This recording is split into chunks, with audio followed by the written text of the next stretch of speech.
안녕하세요. EPI 전기차 충전기입니다. 저희 오늘 또 장 과장님하고 아이오닉 9 시승하러 이렇게 밖에 나와 있습니다. 과장님 인사 한번 해주세요. 안녕하세요. 장과장입니다. 오늘은 이렇게 아이오닉 9이 이제 출시가 돼서 저희가 이렇게 한번 시승하러 나와봤는데 처음에 잠깐 타봤지만 느낌이 아주 좋습니다. 네, 엄청 좋더라고요. 네, 차가 굉장히 일단 크고 안에 고급감을 상당히 많이 그래도 좀 실어 놓은 것 같아요. 사전에 유튜브 다른 채널들 좀 봤는데 좀 별로다 뭐 이런 이야기도 있더라고요. 하지만 실제로 타봤을 때는 굉장히 괜찮다. 이 차는 사고 싶은 마음이 쏙 드는 게 있더라고요. 실제로 나중에 구매까지도 좀 이어질 수 있지 않을까라는 생각도 좀 들긴 합니다. 일단은 차량이 보니까 팰리세이드도 있고 하던데 지금 시승센터에 지금 팰리세이드가 먼저 시승을 시작을 했고 그 다음에 아이오닉 9을 시승을 지금 진행하고 있는데 지금 팰리세이드는 시승 취소가 많고 아이오닉 9 시승 신청자가 많다고 합니다. 그래서 꽉 찼다고 합니다. 정말요? 그래서 시승을 만약에 하고 싶다면 조금 서둘러서 미리 예약을 해두시면 좋을 것 같다는 생각이 들고요. 일단은 외관은 상당히 우람합니다. 멋지게 우람하고 타이어도 굉장히 크고 사실 이렇게 외관이 저는 이렇게 사진으로나 영상으로 봤을 때보다 훨씬 좋은 것 같습니다. 실제로 차도 조금 더 커 보이는 느낌이 있고 그리고 안에 실제로 탔을 때도 이게 옵션이 굉장히 좀 들어가 있는 차량이긴 하겠지만 고급감이 실제로 있습니다. 나쁘지 않았어요. 하나하나씩 이제 따져보면은 디자인 같은 경우에는 현대에서 약간 캐스퍼에서 사각사각한 느낌에서 좀 업데이트가 좀 된 느낌이고 실내를 보게 되면 일단은 좀 확실히 단점이라고 할 수 있는 부분은 이 바닥 매트 관리가 굉장히 힘들다 라는 부분이 있죠. 시승센터에도 매일 이 청소를 하는데도 이 정도 수준입니다. 이게 좀 그렇네요. 도저히 시승센터에서도 포기를 했다고 하더라고요. 포기를 했을 정도로 좀 관리가 힘들다. 그래서 이건 나중에 이제 추후에 교체해야 되는데 이런 시트들도 지금은 화이트라서 괜찮지만 이게 나중에 이제 또 이염 가능성 이런 부분들도 있을 거예요. 관리가 전체적으로 이런 색깔로 하시게 되면 조금 힘드실 수는 있을 것 같아요. 그리고 패밀리카로 많이 쓰는데 애들 뒤에 이제 자녀들이 있으신 분들은 자꾸 흘리고 묻히고 그렇죠. 할 텐데 관리가 쉽지는 않을 것 같다 라는 생각이 듭니다. 하지만 일단 색감 자체가 이렇게 베이지 색깔과 브라운 색깔로 이렇게 섞어서 해놓은 게 굉장히 조금 느낌 자체는 고급지고 예뻐요. 예쁜 느낌이 듭니다. 일단 뒷좌석도 보면 와. 디스플레이 두 개, 굉장히 레그룸 굉장히 넓죠. 디스플레이 두 개구나. 이게 자동이 아니라고 들었는데 하여튼 버튼도 있고 여기 트렁크 한번 열어보겠습니다. 와우. 3열 시트가 있기 때문에 지금 좀 좁아 보이는데 이 3열 시트를 접게 된다면 엄청나게 공간이 나올 것 같이 보이네요. 하지만 이 모양 자체가 약간 좀 둥그스름하게 돼 있다 보니까 약간 좌우폭이 조금 좁은 느낌이 살짝 있어요. 맞죠? 네. 트렁크는 제가 볼 때는 팰리세이드가 좀 더 나을 것 같긴 하네요. 충전구가 여기는 조수석 후단부에 있습니다. 뒤측에. 잠깐만. 이게 좀 느낌이 별론데? 일단 닫아보겠습니다. 이렇게 딸깍하는 느낌이 안 들고 그냥 꼭 약간 이런 느낌이라서 호불호가 있을 것 같긴 한데 처음 해봐서 그런지 조금 적응이 안 되는 느낌이에요. 당연히 DC 콤보겠죠. DC 콤보. 하고 요거는 좀 특이하게 이게 빼는 타입으로 돼 있지 않고 이게 좋아요. 그러네요. 나중에 급속 충전할 때 얘 빼고 꽂고 하려면 번거롭거든요. 이거 나름대로 여기 손가락 하나로 제껴서 꼽는 게 편한 타입입니다. 이건 잘 돼 있어요.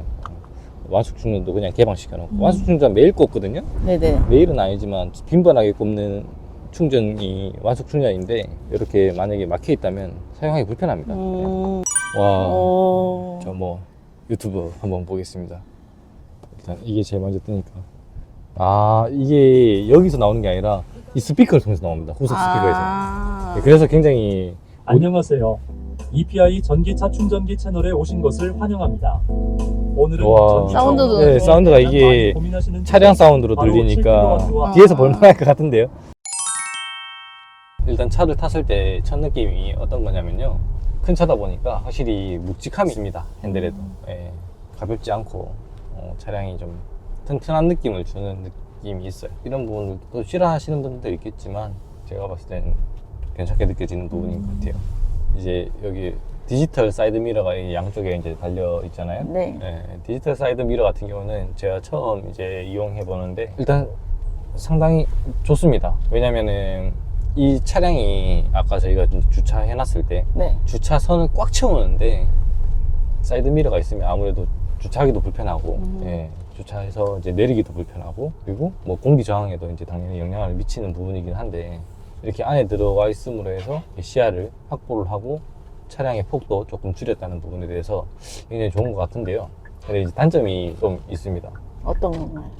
일단은 시야각 자체가 네. 그렇게 크진 않습니다. 그래서 저희가 이제 만약에 거울을 이용한다면 몸을 조금 틀어서 이게 저희가 보고 싶은 각을 순간순간적으로 만들어내서 좀 더 멀리 있는 각을 만들어내거나 좀 더 네. 가까이 있는 각을 만들어내거나 이렇게 저희 몸으로 움직여서 사이드 미러를 확인할 수 있는데 네. 이게 고정되어 있다 보니까 조금 애매해요. 내가 보고 싶은 각까지 순간적으로 못 보니까 예, 우리 뭐 끼어들기 할 때나 이럴 때 좀 몸을 각을 확보를 하고 충분히 뒤에 차량이 오는지 안 오는지를 확인을 해야 되거든요. 네네네. 예, 그래서 그런 부분들이 조금 아쉬운 것 같고요. 두 번째는 약간 적응성의 문제인데 예, 아무래도 이제 기존에 있던 것보다 약간 사이드 미러가 왼쪽 편은 좀 낮게 느껴지고 좀 더 가까이 있는 것처럼 느껴집니다. 우측 편은 그래도 조금 멀리 있어서 네. 조금 더 적응성에 대해서는 크게 문제가 없는 편인데 예, 좌측 편은 조금 적응이 예, 좀 필요한 것 같습니다. 하지만 아까 말씀드렸다시피 이게 장점이 확연히 있는 디지털 사이드 미러이기 때문에 앞으로 계속해서 적용되지 않을까 싶어요. 가격을 잠깐 이야기를 하면 제일 최저 트림이 6,700만 원부터 시작하는 걸로 되어 있더라고요. 가장 비싼 트림에서 고급형 트림에서 8천만 원 후반까지 이렇게 되어 있는데 옵션을 넣게 되면 뭐 더 나오겠죠. 일단은 가격은 좀 더 떨어져야 되지 않는가. 제가 볼 때는 뭐 최소 중간 옵션 정도 기준으로 한 뭐 7,500만 원 정도 봤을 때 보조금 받으면 한 7,200만 원 뭐 정도 되지 않을까 싶은데요. 그래도 한 6천 초반이나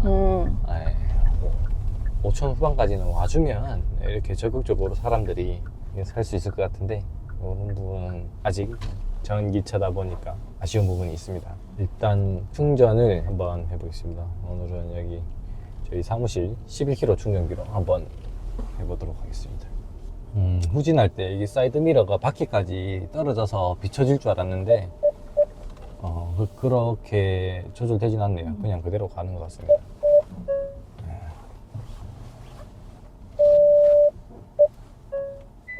여기 보면 이제 얼마나 차까지 붙을 수 있는지 맞춰 붙일 수 있겠죠. 앞에 카메라까지 나오네요. 앞에 카메라까지 나와서 이게 아무래도 크다 보니까 이런 게 있으면 아무래도 거리감이 없는 사람들은 되게 도움이 될 것 같습니다. 현재 81% 있는데 이제 543km 갈 수 있다라고 나오긴 합니다. 하지만 실제로 543은 다 못 가죠. 자, 일단은 81% 상태에서 현재 상태에서 한번 잠깐 충전해 보도록 하겠습니다.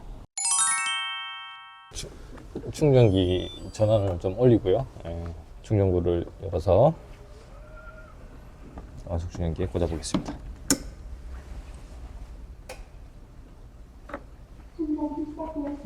충전이 시작되었습니다 라는 멘트와 함께 이제 녹색불이 들어왔습니다.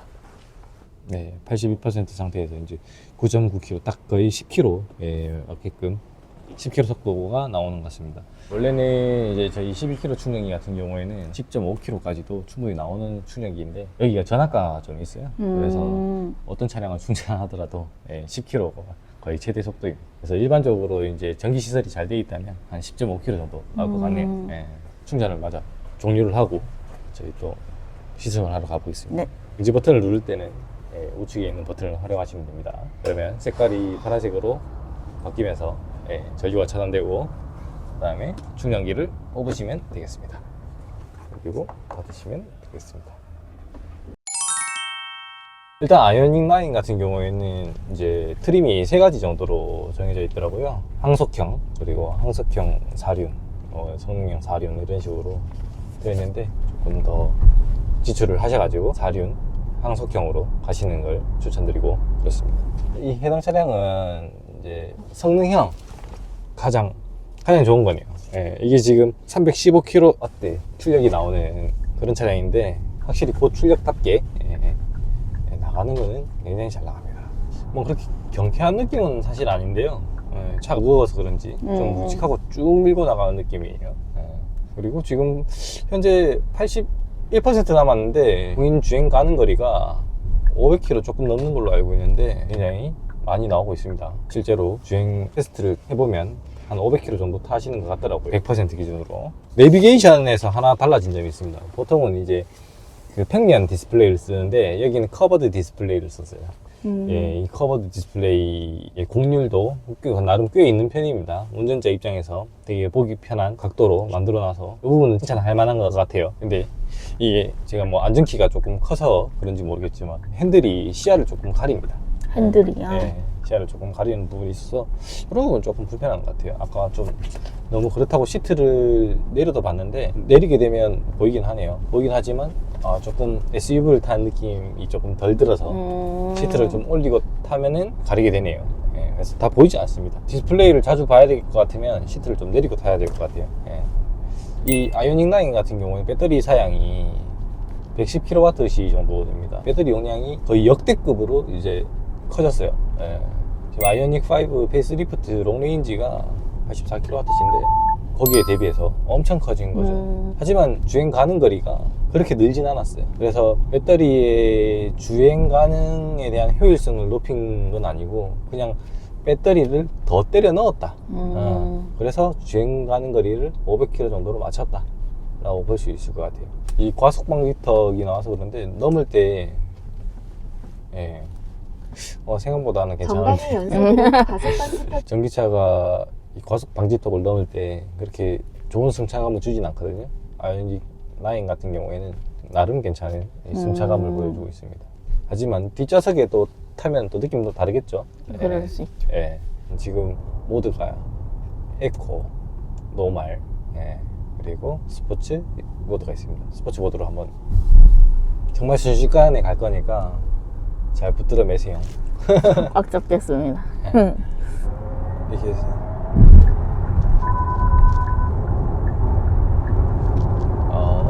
역시 시원한 거는 시원하게 나가는데 확실히 차량 무게가 있다 보니까 예, 엄청 세게 나가진 않네요. 이게 이제 360마력에서 이제 이렇게 나오는 건데 아쉽진 않지만 그래도 엄청 대단하진 않다. 네, 그런 느낌을 주는 것 같습니다. 지금 현재 연비를 보면 2341km를 탔는데 4.2km의 누적 연비를 보여주고 있어요. 확실히 연비가 큰 차량이다 보니까 연비가 그렇게 잘 나오는 편은 아닌 것 같아요. 한 4km대를 기대하시는 게 좋을 것 같습니다. 이제 아이오닉 9 같은 경우에는 아까 110kWh의 배터리 용량이 있다라고 했으니까 충전에 대해서 조금 더 말씀을 드려보면 대략적으로 1시간에 10kWh가 충전될 겁니다. 0에서부터 100까지는 대략적으로 10시간 정도 걸린다. 혹은 10시간에서 11시간 정도 걸린다라고 볼 수 있고, 보통 이제 뭐 장거리 주행이 잦으신 분들은 그래도 한 30% 정도에서 충전을 하실 거고, 단거리를 하시는 분들은 이제 한 50%나 뭐 이렇게 충전을 하실 것 같은데, 50% 남았을 때 기준으로 한 5시간 충전이 필요하고 30% 정도 남았을 때 8시간 정도 약 충전이 300m 필요하다. 아이오닉 9은 진짜 배터리 용량이 너무너무 커서 진짜 11km 해야 될 것 같습니다. 7km로 하기에는 좀 시간이 좀 많이 걸리는 것 같아요. 승차감 진짜 전기차 치고는 승차감이 저는 좋다고 생각합니다. 예. 승차감 전혀 불편하지 않습니다. 원래 전기차 타면 좀 불편하거든요. 예, 불편하지 않습니다. 일단 뭐 회생제동 같은 경우에는 예, 레벨 1로 놓고 다니시면 내연기관하고 거의 이질감 없이 주행하실 수 있어요. 아이오닉 9이 저는 이거 아이오닉 5에 있는 건데 이게 뭐라 하죠? 콘솔 박스가 앞으로 뒤로 이동이 되는데 이게 훨씬 더 뒤로 많이 이동이 돼서 옆좌석으로 이동하기가 더 훨씬 편하고 짐 놓기도 훨씬 더 많은 공간이 확보가 되어 있어요. 맞아. 네. 그리고 이거를 앞에서도 이렇게 열 수 있고 뒤에서도 열 수 있고 이게 엄청 편하네요. 네. 이런 패밀리카의 아파차의 특징 필수 약 요소 400m 있으면 너무 좋은 거죠. 야, 근데 이게 그런 생각이 드네요. 이게 냉장고, 온장고 역할까지 같이 할 수 있는 거라면 아, 완전 최고. 바로 그냥 음료수 하나 맞죠? 네. 시원하게 쏠 수 있고. 그것 때문에 차 사는 사람 분명히 있을 것 같은데요. 예. 그렇죠, 그렇죠.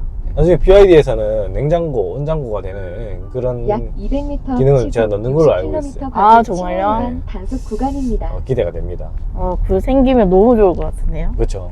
생각만 해도 아무래도 이게 이제 전기차니까 또 그런 분들도 가능하다고 생각됩니다. 배터리를 활용해서 이제 냉장고 역할을 할 수 있는 부분이 있으니까. 시승은 여기서 마무리하도록 하겠습니다. 다음에 새로운 차량들 가지고 또 시승하면서 이야기 나눠보고 충전하는 시간 이렇게 가져보도록 하겠습니다.